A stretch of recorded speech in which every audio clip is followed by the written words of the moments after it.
네, 신랄한 비판과 따끔한 일침으로 정치권을 얼얼하게 만드는 정치의 신. 오늘은 김근식 국민의힘 서울 송파병 당협위원장, 또 금태섭 전 의원과 함께하겠습니다. 두 분 어서 오세요. 안녕하세요. 네, 앞서 제가 말씀드렸던 대로 이재명 대통령의 재판 중단과 관련된 얘기부터 좀 해보겠습니다. 18일로 예정이 됐었던 게 공직선거법 위반 사건의 파기환송심인데 법원에서는 이제 자세한 설명보다는 그냥 헌법 84조에 따른 조치다라고만 하고 재판을 추후 지정하겠다라고 했거든요. 근데 추정이라고 하는 게 사실상 그냥 무기한으로 연기인 거잖아요. 그렇죠. 무기한으로 연기하죠. 근데 이거는 사실은 뭐 찬반이 있을 수가 있지만 법조계의 대체적인 견해, 다수설의 견해는 대통령으로 재직하는 동안에는 진행 중인 재판도 정지된다는 것이 다수설입니다. 아, 그래요? 예, 그러니까 네. 법원이나 뭐 실무가들도 그렇게 하고 실제로 대통령이 나와서 재판을 받거나 하는 것을 하면 이제 국정이 흔들리니까.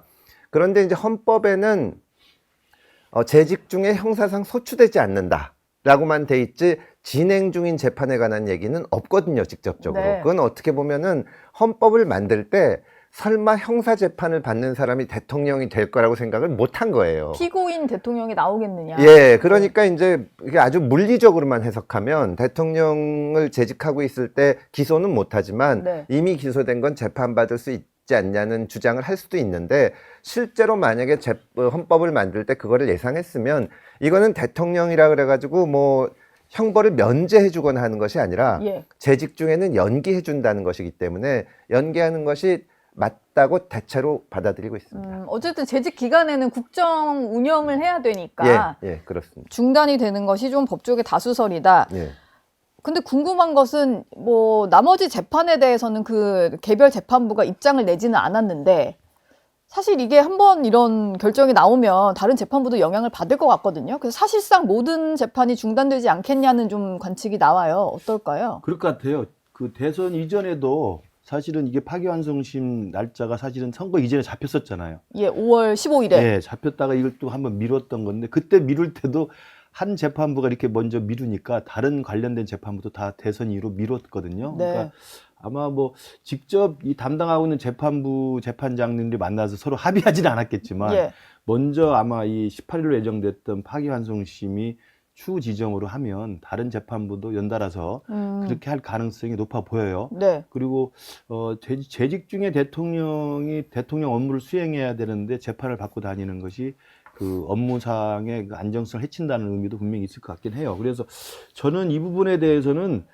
이렇게 재판부의 각자의 재량에 따른 판단으로 하는 게 아니라 지금은 어쩔 수 없이 그렇게 한다 하더라도 이 부분이 또 어떻게 될지 모르기 때문에 이참에 공론화 과정을 통해서 어떻게 이 부분을 정리해서 제도적으로 안착시킬 건지를 여야가 좀 머리를 맞대고 논의를 해서 합의를 이끌 필요가 있다. 그러니까 아까 말씀하셨지만 저도 100% 동의하는데 이런 법률이 논란이 될 정도까지 되는 사람이 그 대통령이 나오고 그런 사람이 대통령이 될 거라고는 꿈에도 생각을 안 한 거거든요. 그렇죠. 근데 그런 일이 벌어지기 때문에 그렇다면 다시 있을지도 모를 그런 상황에 대비해서 이 부분에 대한 논란과 여러 가지 그 빈틈이 있는 해석의 여지를 이번에 완전히 좀 정리할 필요가 있다. 그래서 저는 법적으로 부족한 부분을 채우든지 아니면 헌법에 대한 설명을 어떤 특정한 공신력 있는 기관에서 유권에서 확실하게 해주든지 이렇게 해서 좀 제도적으로 정리할 필요가 있는데 민주당에서 지금 하는 것처럼 막 숫자로 밀어붙여가지고 이걸 셀프로 입법을 강행해서 재판을 중단하는 것은 오히려 이건 제가 볼 때 긁어부스럼을 만드는 거예요. 그래서 저는 좀 차분하게 재판부에서 알아서 결정하는 걸 일단 따르고 차분하게 이런 일들이 더 이상 논란이 되지 않도록 제도적인 과정을 위한 공론화와 국민적 합의 과정이 있어야 된다고 봅니다. 지금 잠깐 말씀하셨는데 12일이면은 이제 모레 있을 본회의에서 민주당은 형사소송법 개정안을 처리를 하겠다는 거잖아요. 뭐 정청래 법사위원장이 얘기한 거 보니까 뭐 아마 강행을 할 것 같은데 이렇게 서울 고법에서 좀 재판을 중단시키는 결정을 했음에도 불구하고 나머지 재판들이 어찌 될지 모르니까 아예 법으로 못 박아서 대통령의 재판은 중지되는 법안을 처리하겠다 이건데 이건 좀 여론의 역풍을 맞을 수도 있지 않을까요? 예, 이번에 이제 그 다수 국민이 이재명 대통령에게 투표해서 당선이 되셨고 이제 민주당이 집권을 했는데 또 많은 사람들이 이제 좀 불안해하는 게 이런 측면이죠. 사실은 실도 없잖아요. 이미 법원에서 중단한다고 했고 추정한다고 했고 했는데 말하자면 어떤 위력을 과시해서 법원에 대해서는 대해서도 어떻게 보면 위력을 과시하는 것을 볼 수가 있는데 사법부 독립이라는 측면에서 네. 대단히 위험하거든요. 사실은 그 김근식 교수님께서 이제 공론화 과정을 거쳐야 된다고 말씀을 하셨는데 제가 그 취지에는 100% 공감을 하지만 이런 문제는 사법부의 독립이라는 거는 각각의 재판부가 독립해서 판단하는 겁니다. 그러니까 대법원장이 앉아서 대통령 당선되면은 정지된다든지 아니면 대통령이 재직 중에도 재판은 진행된다든지 이렇게 정해주는 거는 사법부 독립이 아니에요. 판사가 이 결정을 해야 되고 네. 다만 이제 그 헌법의 이 이제 정신 그리고 이제 법 쪽의 대부분의 견해, 법학계의 다수설이 이거는 정지되는 것이 맞다는 것이고 그렇게 예측하고 저도 그 의견이긴 한데 이거를 이제 공론화 과정을 거치다 보면은 결국은 국회에서 표로 입법하고 이런 시도가 나타나는데 이게 대단히 안 좋은 영향을 미칠 수가 있습니다. 나중에 만약에 진짜 국회 의석수가 바뀌어가지고 국민의힘이 다음 총선에서 다수석이 돼서 이번엔 진행하자. 예. 그러면 이런 중대한 문제가 왔다 갔다 해서 이거는 여기 맡기는 게 맞고요. 또 사실은 어떻게 보면 저는 이재명 대통령이 당선된 걸 축하드리고 꼭 성공하시기를 바라기는 하는데 형사재판 중에 당선이 된 거에 대해서는 민주당 입장에서도 좀 국민들 앞에 이런 일이 있어서 좀 송구스럽다. 예. 우리가 그 임기가 끝나면 재판을 받을 텐데 다만 국정을 위해서 임기 중에 재판받고 하는 것은 모든 사람을 위해서 안 좋지 않냐. 국익을 네. 위해서. 네. 이렇게 양해를 구하는 입장이 돼야지 법을 딱 만들어서 못한다고 하면서 하는 거는 이것 때문에 국민들이 불안해하는 거고 자칫 초반에 지지율이 떨어진다면 이런 모습에서 염증을 느껴서 그렇게 되지 않을까 네. 그런 걱정이 있습니다. 지금 당장 뭐 얘기 나오는 거는 형사소송법 개정안, 이제 대통령의 재판은 중지된다 이런 거지만 보면은 선거법 개정안도 있고, 예. 근데 그 법이 만약에 실제로 통과가 될 경우에는 뭐 면소가 되는 네, 거잖아요. 그러니까 그러니까 죄를 그게- 사해주는 법안까지도 논의가 그렇죠. 되는 상황이라. 그러니까 그게 이제 형사소송법 개정안을 밀어붙이는 것은 셀프 재판 중단법이잖아요. 예. 대통령이 됐으니까 내 재판을 중단한다는 걸로 비춰지는 거고, 그다음에 선거법 개정안도 셀프 면소법이잖아요. 셀프 사면법 비슷한 거죠. 네. 내 재판은 일단 공소를 취소할 거야라는 거잖아요. 지금 사실 파기환송심이 중단됐지만 그렇죠. 사실상 유죄는 확정되고 형량만 남은 그렇죠. 돼 있는 거기 거였는데. 때문에 그러니까 셀프 면소법, 셀프 공소취소법이기 때문에 국민들이 볼 때는 아 대통령에 대해서 권력을 잡았다고 그리고 입법부에 절대 의석이 있다고 이렇게 자기를 위한 셀프법들을 막 입법을 만들어내는 것은 제가 볼 때 긁어부스럼이라고 제가 분명히 말씀을 드렸고 예. 제가 말씀드린 공론화라는 건 뭐냐면 법조계뿐만 아니라 국민들 그리고 헌법에 대한 그 부족한 부분들을 이참에 좀 정리를 해서 저는 개헌까지도 좀 손을 봐야 한다는 거예요. 그러니까 개헌까지도요. 도대체 84조에 아까 그런 빈틈이 있었단 말이에요. 이게 예. 혁추가 기소인지 재판인지에 뭐 대해서 헌법 만들 땐 이런 그렇지, 상황을 생각을 전혀 못했으니까. 예측을 못했으니까. 저는 그래서 그다음 뭐 이제 그 한동훈 전 대표가 지적을 했는데 이 84조 말고 68조가 있다는 거예요. 예. 68조는 대통령이 거리됐을 때 60일 이내에 선거를 치른다는 조항인데 거기 한 부분이 판결로 직을 상실했을 때 이런 이야기가 나와요. 그러니까 판결이라는 부분이 또 나오는 거예요, 헌법에. 그러면 대통령이 직을 잃었을 때 거리 조항이 탄핵이 있고 또 하나가 판결 기타 등등의 이유로 뭐 직을 상실했을 때가 나오거든요. 예. 그럼 대통령도 판결로 직을 상실한다는 이야기를 상정한 거잖아요. 헌법상의 용어 자체로만 예. 보면. 그러니까 이것도 좀 충돌하는 거예요. 84조 말고 68조도 있군요. 네, 그래서 예. 그게 찾아보면 그거는- 그런 논란거리가 있는 거야. 그거는 또. 이제 금태섭 의원께서 아니 근데 여기서 여쭤봐야겠습니다. 제가 뭐 법학 토론을 할 수는 없는 거니까 네. 근데 다만 이제 68조에 대해서도 할 말은 있지만 그걸 넘어서 생각한다면 사실 이 문제를 가지고 국민의힘이 자꾸 지금 문제를 삼는 것 자체가 일반 저처럼 이제 뭐 중도 쪽이나 이런 분들은 납득이 안 가요. 왜냐하면 사실은 네. 개엄 안 했으면 그냥 재판하는데 네. 당신들이 개엄해가지고 지금 조기 대선이 치러지고 이렇게 됐는데 재판은 계속 하자면 말이 되냐. 물론 국민의힘에서 지금 계엄에 뭐 반성도 많이 하고 잘못됐다고도 하지만 예. 어쨌든 집권해 있는 상황에서 국민의힘 대통령이 계엄을 했고 그것 때문에 조기 대선이 치러져 가지고 형사 재판을 받고 있던 이재명 그 대통령이 당선되신 거잖아요. 만약 계엄 같은 게 없었고 임기 끝까지 갔으면 이런 상황이 안 왔을 거거든요. 뭐 그런데 지금 절차대로 파기환송심도 예, 진행을 헌법 조항을 하겠고. 들이대면서 재판 받아라 하는 거는 네. 국민들 입장에서 그냥 뭐 자기들이 무슨 법학자도 아니고 차라리 국민의힘은 이 문제에 대해서는 문제를 안 삼아야 되고 네. 말씀드린 것처럼 민주당도 이거를 입법을 통해 가지고 하는 거는 제가 그러니까 일반 국민들이 보기엔 저 사람들이 충성 경쟁하는구나 그렇게밖에 안 보입니다. 그러니까 제가 민주당이 볼 하는 때 거. 네. 민주당이 단독으로 입법을 해서 셀프 사면법이나 셀프 재판 중단법 하는 것은 정말 해서는 안 될 일이고 예. 법원이 알아서 하는 걸로 지금 정리가 되잖아요. 그런데 문제는 그런 빈틈을 위해서 공론화 과정을 제가 할 때는 이참에 68조의 판결이란 단어가 나오고 84조에 또 소추란 단어가 애매하니까 개헌이든 법률이든 전체적인 의사를 다 좀 물어서 확인해가지고 이참에 그런 부족한 부분들 깔끔히 정리를 하자는 거지. 그러니까 우리가 발목 잡자는 게 아니고 예. 저는 그런 내용으로 이제 공론화 과정을 찬찬히 했으면 좋겠어요. 네. 이미 뭐 재판은 뭐 알아서 재판부가 이렇게 좀 뭐 추후 지정으로 갈 것 같은데 그걸 가지고 뭐 한쪽은 그게 두려우니까 뭐 밀어붙여서 면소법 한다 뭐 재판 중단법 한다 해서도 안 되고 예. 또 그걸 또 트집 잡아서 국정 발목 잡기 하는 걸로 또 우리 당이 비춰서도 안 되기 때문에 네. 이참에 이런 부분에 대한 공론화는 개헌이든 입법이든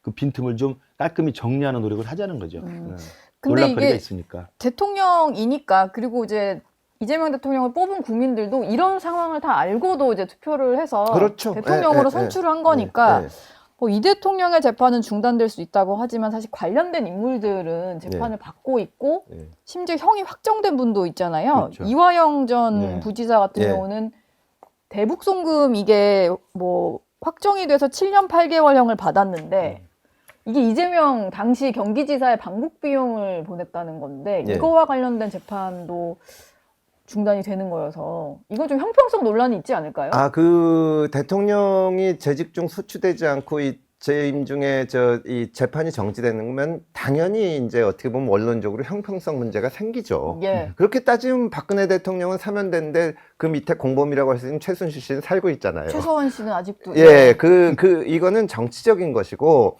재직 중인 대통령에 대해서 이 소추가 안 되고 재판이 정지되는 것은 국정이 일단 중요하니까 대통령 개인을 위한 것이 아니라 일단 대한민국을 대표하는 자리에 있는 사람이 계속 재판받고 뭐 이러다 보면은 국익 전체에 문제가 있으니까 정지시키자는 거지 면제가 아니라서 이거는 단순한 형평과는 또 다른 차원의 문제예요. 예. 근데 이제 국민들이 늘 걱정하는 건 이 부분인데 아까도 말씀 주셨지만 민주당 내 충성 경쟁 같은 것들이 좀 있고 심지어 뭐 이런 얘기를 하시는 분이 있던데요. 박지원 의원 같은 경우는 이 대통령의 어떤 사법 리스크 관련해서 아예 공소 취소를 해야 된다.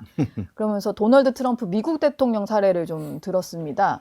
트럼프 대통령 취임 이후에 실제로 뭐 기소 자체가 취소된 건들이 있었으니까. 그러니까 이제 그렇게 하면 이렇게 재판부가 알아서 판단을 해서 정리가 되는 사안을 오히려 민주당이 키워서 국민들의 분노를 더 키우는 거예요. 그러니까 저는 이 부분에 대해서도 그 입법을 통해 가지고 그 입법도 뭐 야당하고 합의하는 게 아니잖아요. 밀어붙여 가지고 의석수로 밀어붙이는 건데 그렇게 해서 재판 중인 거 그다음에 재판 중일 수도 있는 혐의가 있는 법 자체를 바꿔버리고 이렇게 해버리면 국민들이 볼 때 권력을 잡았다고 정말 너무하는구나 이런 생각을 하기 때문에 박지원 의원 같은 그런 분이 이렇게 충성 경쟁하는 건 정말 보기에 너무 좀 구차해 보이고요.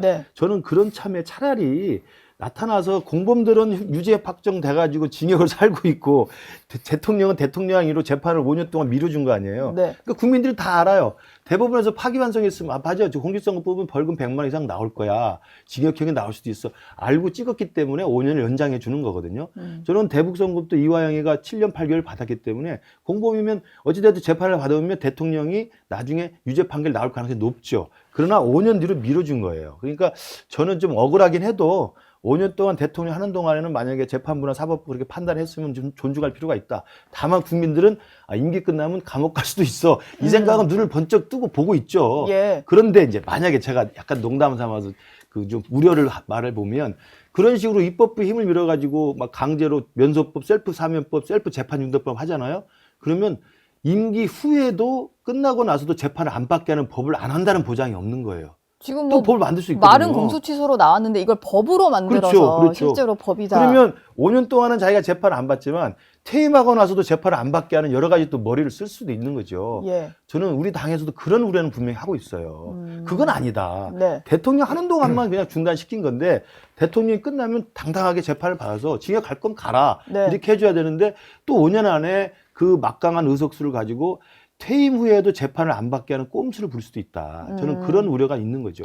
민주당 분위기라면 뭐 불가능할 것 같지도 그럼 않은데. 박지원 의원은 경험도 많으신 분이고 경륜이 있으신 분인데 왜 이런 말씀을 하시는지 저로서는 참 납득하기가 어렵습니다. 이거는 예. 거의 저 이재명 정부 출범 이후에 직후에 이제 분위기를 안 좋게 만드는 거거든요. 예. 왜냐하면 도널드 트럼프 대통령의 경우에 공소 취소된 게 맞죠. 근데 다른 나라로 넘어가 보면 이스라엘 같은 경우는 지금 하마스랑 전쟁을 하고 가자지구 사태가 있는데도 네타냐후는 계속 재판 받아요.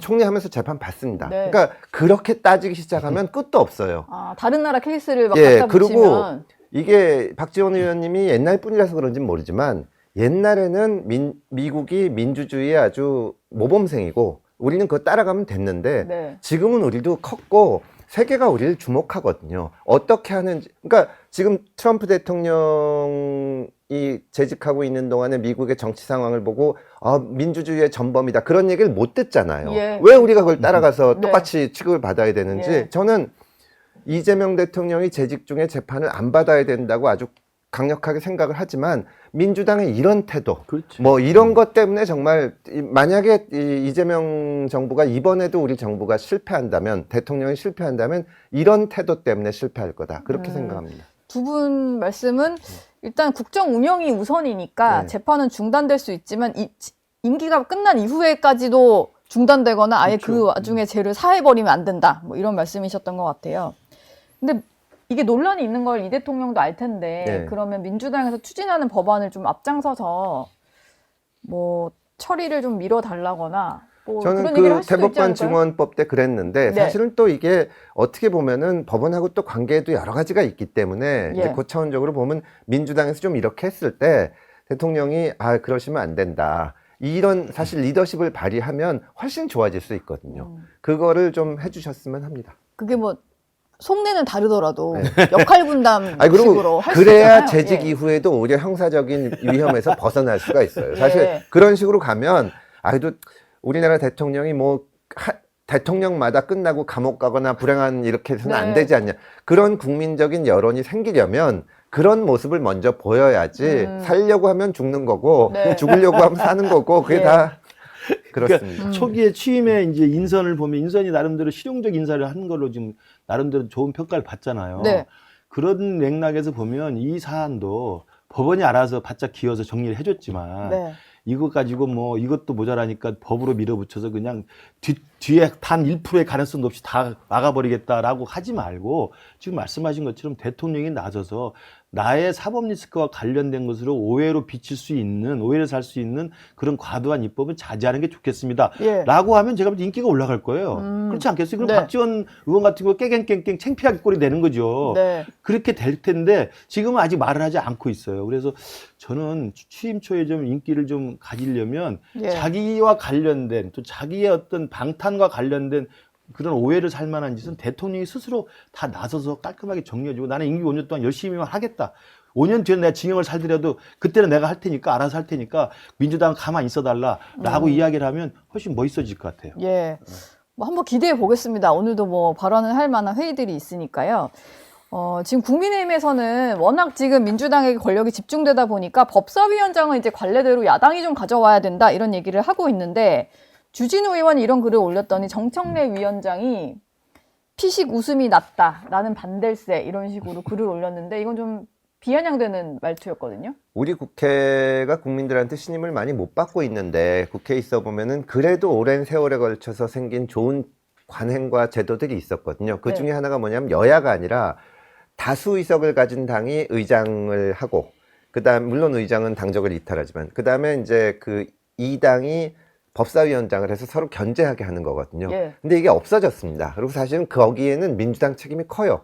그래서 이제 국민의힘에서 이런 주장을 할 수는 있는데 사실은 지금 이게 큰 공감을 얻지 못하고 있는 게 주진우 의원 개인도 그렇고 국민의힘이 지금 계속 어떤 중대한 문제, 계엄, 탄핵 이런 문제에 대해서 이 견해 정리가 안 돼 있기 때문에 지금 네. 입장에서는 국민들한테 우리한테 법사위원장 자리 주세요 하는 게 별로 안 먹힙니다. 국민이 국민의힘의 편을 들어줘야 되는데 예, 신뢰가 별로 이제 친선이 안 없어요. 가는 예, 상황이군요. 그래서 이거는 좀 지금 주장할 건 아니고, 그리고 그 법사위원장 임기도 남았으니까 예. 사실은 이제 하반기 국회가 될 때 그때쯤까지 좀 진지하게 토론이 됐으면 좋겠고, 저는 사실은 이렇게 의장하고 법사위원장 나누는 게 아주 맞다고 보는데 네. 그러기 위해서는 국민의힘이 좀 달라져야지 지금 같으면 절에도 안 줘요.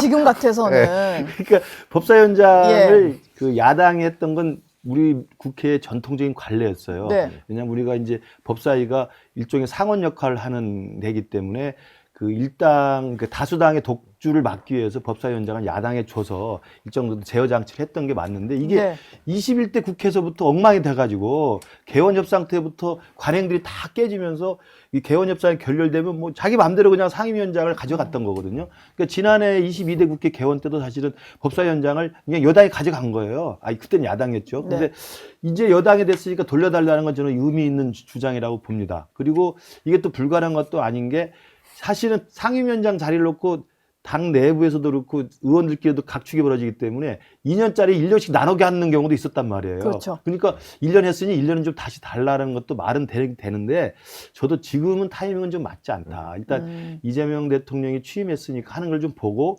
그리고 더 중요한 건 국민의힘이 스스로 좀 내부 정리를 하면서 새롭게 거듭나면서 국민들에게 기대와 희망을 좀 줄 수 있는 상황이 됐을 때쯤에는 이 법사위원장에 대한 요구를 정식으로 할 수 있고 그게 제가 볼 때 한 1년 정도 지나면 하반기 국회 개원을 다시 하거든요. 원 협상을 다시 하거든요. 네, 원구성 협상 다시 하니까. 그때쯤에는 저는 당연히 야당으로 저는 법사위원장을 저는 국민의힘이 가져와야 된다고 생각을 해요. 뭐 지금은 좀 시기상조 같다는 말씀이셨고요. 국민의힘 얘기로 좀 넘어가 보겠습니다. 예, 난감합니다. 난감하면 질문을 먼저 일로 드릴까요? 어제 보는 저도 난감했는데 난상 토론을 한 5시간 했어요. 의원총회를. 근데 김용태 비대위원장이 그 전날 얘기를 했던 게 나름의 어떤 쇄신책이라고 내놓은 것들이 있는데 뭐 그걸 가지고 갑론을박을 벌이다가 뭐 대통령 탄핵 반대 당론에 대해서도 뒤집을 필요가 없다라는 의원들까지 있었고 오히려 비대위원장 물러나라 뭐 이런 얘기가 많이 나왔다고 하는데 이게 좀 수습될 수 있는 당이라고 보시나요? 국민의힘? 그러니까 항상 보면은 과거를 바라보고 잘잘못을 따지는 정당이 성공한 적은 한 번도 없습니다. 뭐 세상에 핑계 없는 무덤이 어디 있어요. 뭐 탄핵에 대해서 뭐에 대해서도 뭐 얘기하고 싶은 것도 있고 뭐 민주당 줄탄핵 그런 얘기하기 시작하면 끝이 없는데 정당이 이 보수 정당이건 민주당이건 어려움을 겪었을 때 그래도 국민들의 신뢰를 회복하고 다시 이 모습을 할 때는 일단 잘못했다고 엎드리고 국민 앞에 반성을 해야 되거든요. 그리고 그러기 위해서는 그동안 당을 이끌었던 분들의 자기 헌신과 희생이 필요합니다. 세상의 보수 정당은 지금 박근혜, 윤석열 두 대통령이 연달아 탄핵을 당했는데 한 명도 책임지는 사람이 없어요. 그러고 나서 이제 얘기만 하니까 뭐 자기들끼리야 내가 옳다, 뭐 김용태가 옳다 뭐 말을 할 수는 있겠지만 국민들 입장에서는 전혀 애정이나 신뢰가 안 가는 겁니다. 저는 지금 의총에서 어제 5시간을 했다는데 최소한 몇 분 정도는 이렇게 우리가 희생하겠다. 그런 모습이 있어야 그다음부터 이제 얘기가 되는 거고, 천막당사 이런 게 다 그런 거잖아요. 그런 제스처가 보여야 된다고 봅니다. 이게 결론이 안 났고, 오늘은 아니고 뭐 내일쯤도 의총을 다시 열 수 있다라고 하는데, 정말로 크게 대선에서 이제, 뭐 물론 선택을 좀 많은 국민들이 40% 이상 뭐 지지를 해주긴 했지만, 국민의힘에 대해서는 사실상 모든 국민들이 좀 실망스럽다라는 평가를 하는 와중에, 이런 와중에도 좀 자기들끼리 계파 갈등을 보이는 모습이거든요. 그렇죠. 그러니까 이번에 김문수 후보가 뭐 40%를 넘었다고 합니다만 그 이후에 대선 결과를 놓고 여론조사한 걸 보면 김문수를 왜 안 찍었느냐라고 했을 때 1등으로 답변이 계엄을 했던 정당이라는 거 아닙니까? 그다음 두 번째로 나온 정당이 그 국민의힘을 믿을 수가 없다 이거였거든요. 그러니까 계엄을 했다는 원죄하고 국민의힘에 대한 정당에 대한 비호감 때문에 김문수 후보를 안 찍었다는 게 가장 압도적으로 많았어요. 그 이야기는 국민의힘이 이 상태로는 가서는 안 된다는 국민적인 심판을 내린 거거든요. 그런데 지금 대선 참패 이후에 이게 마치 무슨 친윤, 친한 같은 당권 다툼이나 개파 싸움으로 비춰지는 건 제가 볼 때 정말 국민들에게 또다시 화를 돋구는 일이 되고 정말 말씀드린 것처럼 저는 의원총회 제가 며칠 안 나와서 모르겠는데 의원총회에 이런 모습 보이는 건 저는 의원총회를 해서는 안 된다고 봐요. 그러니까 의원총회가 뭐 다 참여해가지고 한마디씩 하고 거기서 어떤 결론을 내서 박수치고 결정을 하면 그게 하신 의결이 되는 거거든요. 당론이 될 수도 있고. 네. 근데 아무도 책임을 안 져요. 왜냐하면 거기서 말할 때는 손들고 이야기하는 사람, 바라는 사람이 누군지도 사실은 외부로 알려지지도 않아요. 비공개로 하니까. 그럼 자기들끼리 막 이야기하다가 이렇게 합시다. 박수 치면 당론이 되는 거예요. 저는 그래서 이번에 김용태 비대위원장이 탄핵 반대 당론을 처리한다는 걸 하나 내세웠던 이유가 뭐냐면 똑같은 시기였어요. 그때도 대통령이 계엄이라는 유엔 위법한 행동을 했고 네. 탄핵이 불가피하다고 했을 때 올바른 생각을 했으면 탄핵 반대를 그렇게 의총에서 박수로 하거나 해서 할 일이 아니거든요. 근데 그게 당론이 돼버린 거예요. 그러니까 탄핵 반대를 당론을 해놓고 보니까 탄핵 소추안 표결에 들어갔을 때는 사람들이 다 표결에 참여하지 않았거든요. 예. 그게 결국은 국민의힘 후보가 대참패하는 기본 원인을 제공한 거잖아요. 그러면 탄핵 반대 당론을 의총에서 만들었을 때 그 의총에 숨어 있는 이 수많은 사람들의 그 비겁한 행태, 이걸 또다시 당의 개혁을 이야기하는데도 또 의총에서 모여가지고 숨어서 멀리 이야기하는 거예요. 예. 그러다 보니까 이게 중진들은 뒤에 좀 뒷짐주가 앉아 있고 그냥 할 말 있는 사람 초선 재선들이 와가지고 이야기하면 중구난방이죠. 그래서 사실은 자기 이름을 걸고 자기 그 거취를 걸고 이야기를 하는 사람이 나와야 됩니다. 그래서 지금 김용태가 5개 개혁한 건 잘했다고 봐요. 네. 왜냐면 자기가 비대위원장으로서 나 이걸 하겠다라고 하는 거거든요. 근데 의총에서 또 그냥 배지들이 모여서 이름도 안 걸고 그냥 유야무야 시키려고 하는 거잖아요. 저는 의총에 이 숨어 있는, 제가 그래서 계속 헤드리스 몬스터 이야기 하는데 머리가 없는 괴물짓들을 하고 있는 거예요. 떳떳하게 나와서 이야기하란 말이에요. 예. 난 이거 아니다. 나는 김용태 5개 개혁을 반대한다. 누가 하나 나와서 하고 나는 이걸로 나는 목숨을 걸겠다고 하든지 배지를 내놓게 하든지 그런 사람이 한 명도 없잖아요. 나는 이게 국민의힘이 정말 비겁하고 예. 비열하고 저는 이분들 정말 어떻게 해야 돼요? 제가 예. 진짜 당대표가 되면 쫓아내고 싶어 진짜. 예. 쫓아내고 싶어. 꼭 되십시오. 다음에 이제 9월 전당대회를 노리시는 겁니까? 예. 예. 기타금이 문제긴 한데. 네. 모금이라도 좀 해서. 예, 네. 저 정치 시그널에서 많이 도와주십시오. 예. 근데 이 상태로라면 6월 말까지가 김용태 비대위원장 임기라고 뭐 구친윤계들은 얘기를 하고 있잖아요. 그런 상황이면 다음 주에 뽑힐 새 원내대표가 뭐 후임 비대위원장 지명하고 이런 식으로 해서 김용태 비대위원장의 개혁안은 그냥 스리슬쩍 사라지듯이 묻힐 것 같거든요. 지금 그걸 노리는 거죠. 그러니까 예. 그래서 어제 일각에서는 이제 그 김용태 비대위원장 임기를 연장해 주자. 왜냐하면 새로 비대위원장이 오더라도 2달 하는 거거든요. 네. 왜냐면 대부분은 전당대를 빨리 하자는 게 대부분의 그 의원들의 의견은 빨라야 한 맞는 것 8월 같아요. 정도일 테니까. 그러니까 그러면 개혁의 방향을 잡고 있고 그래도 민심에 부응하고 당원들이 요구하는 바에 맞으면 김용태 비대위원장을 임기를 연장해주면 사실 상임정국위하고 전국위원회 이 온라인으로 투표하면 금방 되거든요.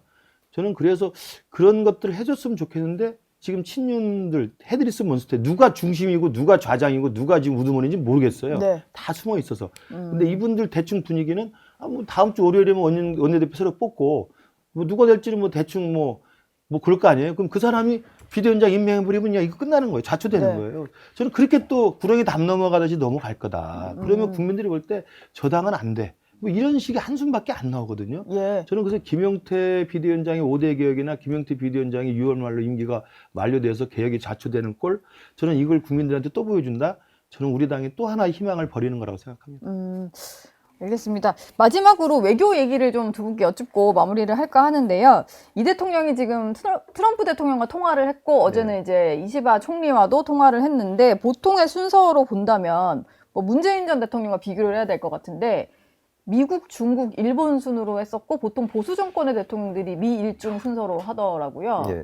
그래서 이 순서에 좀 의미를 부여하는 것들도 좀 있는 것 같아요. 왜 일본 정상과 먼저, 중국보다 먼저 통화했을까요? 최근에 일본 언론들의 그 보도를 보면은 우리가 생각하는 것보다 이재명 대통령이 앞으로 어떻게 하실지에 대해서 걱정하는 목소리가 꽤 있었습니다. 네. 뭐 진보계, 혁신계 이래가면서 저는 그리고 이제 문재인 정부 때 불필요하게 죽창가 뭐 이거 해가지고 큰 양국이 다 피해를 봤거든요. 예. 저는 이번에 일본하고 전화를 먼저 하신 게 굉장히 잘했다고 생각하고 그것 때문에 중국이 기분이 상하거나 그러지는 않을 거니까 외교 첫 번째 단추로서 아주 잘 껴진 거라고 생각합니다. 예. 김문식 교수님도 같은 생각이신가요? 예. 그러니까 이제 이재명 대통령에 대해서는 외교 안보적으로 이제 중국의 쎄쎄 발언 그리고 일본에 대해서 예전에 후쿠시마 오염수 나왔을 때 굉장히 반일 감정을 많이 자극을 했잖아요. 그리고 또 미국에 대해서 점령구라는 발언도 했었고 그래서 네. 굉장히 불안해하는데 저는 이분은 변실에 능한 분이기 때문에 네. 잘하고 있다고 봅니다. 대통령이 되기 전에 자기 지지층을 향해서 그런 과도한 발언을 하는 것은 오케이, 그럴 수 있다. 그럼 대통령이 돼서도 그런 인식을 계속하면 안 되거든요.